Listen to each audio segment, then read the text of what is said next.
Does the defense have evidence to present today? No evidence. All right.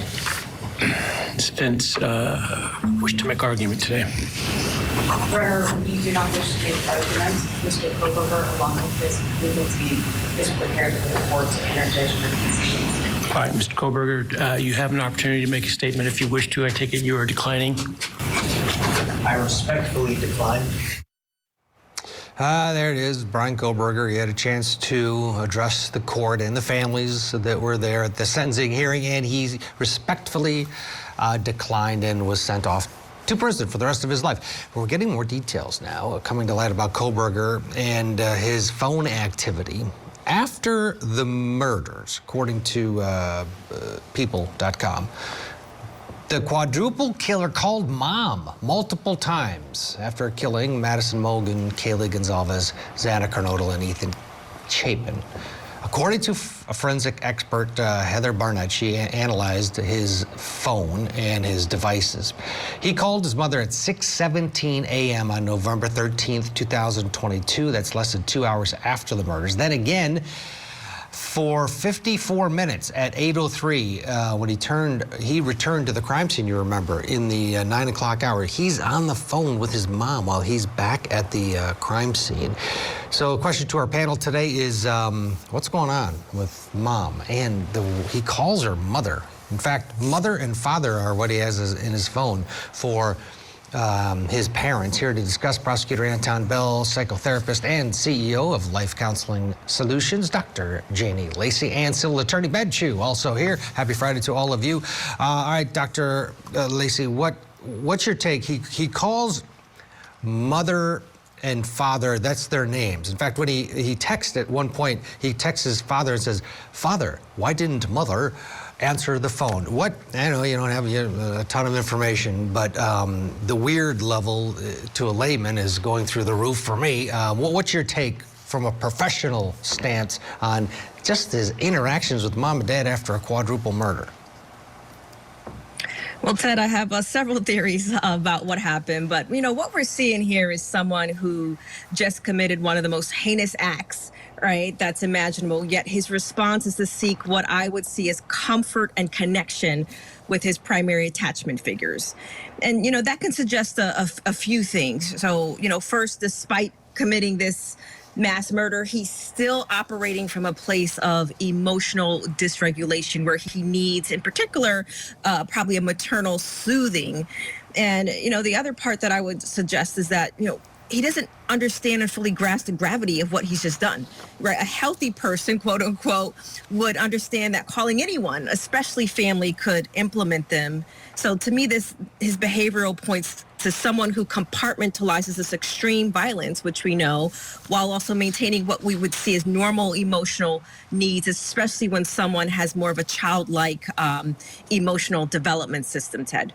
Yeah, and Anton, you'd think maybe he's doing it to, cover his tracks. Well, I'm going to get on the phone with someone that, in case later it comes back to haunt me. No, I was talking to my mom. You can ask her. But the text saying, "Father, why is mother not responding? Why is she not answering the phone?" What's your take? First of all, this is creepy. Let me just go ahead and put that out there. Second of all, you're correct.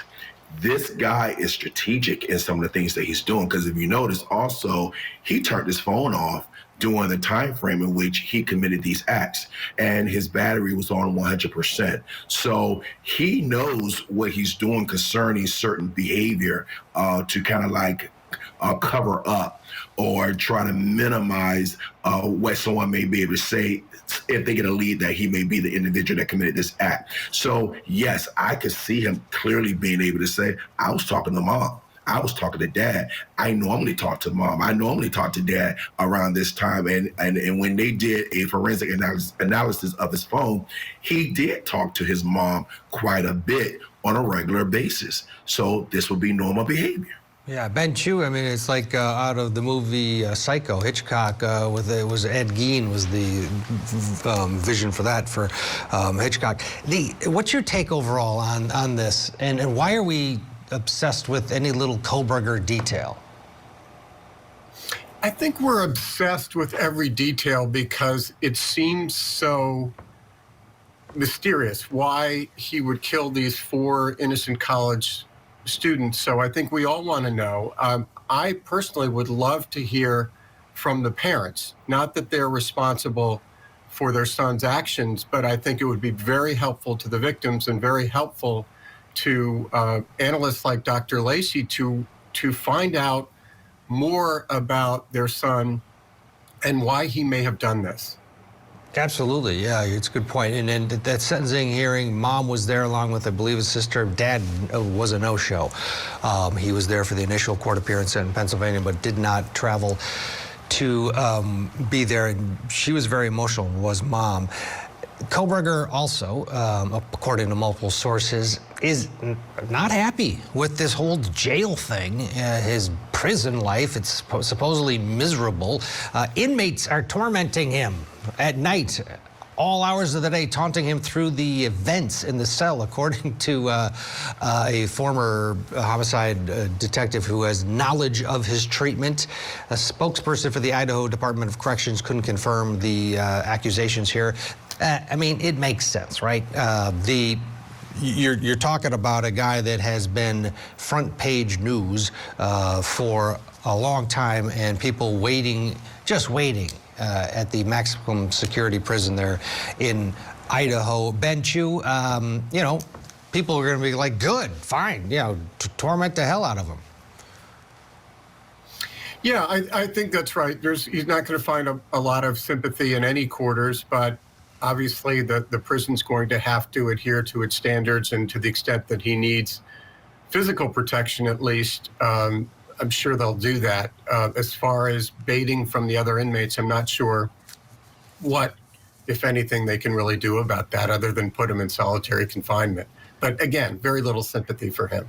Yeah, and Dr. Lacy, fast forward 5-10 years, a guy with his intellect and sort of his makeup from what we know of him. How do you see his life behind bars? Will he morph into somebody who finds peace, or will this always be a problem for him? Well, Ted, I look at this as a perfect example of the difference between academia knowledge and emotional intelligence, right? So Kohberger, he can probably write dissertations about prison culture and criminal behavior. But what we are hearing from what the reports are suggesting is that he can't emotionally regulate himself enough to apply, you know, that knowledge. So what we're seeing is someone potentially who has some narcissism and social dysfunction, which overrides his intellectual understanding. So he may intellectually know that complaining makes him a target, but emotionally he can't tolerate the harassment. So it's likely he expects his academic maybe credentials or his intellectual understanding to somehow exempt him from the realities of prison life. And I believe this disconnect potentially between his intellectual knowledge and his emotional capacity is going to be really difficult for him as we're looking for potentially in the future. I see him deteriorating emotionally because from what I understand and what I've observed, he's more intellectual. So emotionally, probably in 5 years, there's going to be extreme deterioration that we're going to see from what we see him to be today, Ted. Yeah, well, good. Most people would say. He'll always have a target. I mean, anybody new is going to go, oh, where's Kohberger? And it'll be a badge of honor if they can inflict anything on him. That's just the way it works in prison, sadly. That's why he tries to stay out. Let's get a break. Dr. Janie, thank you. Enjoy your week.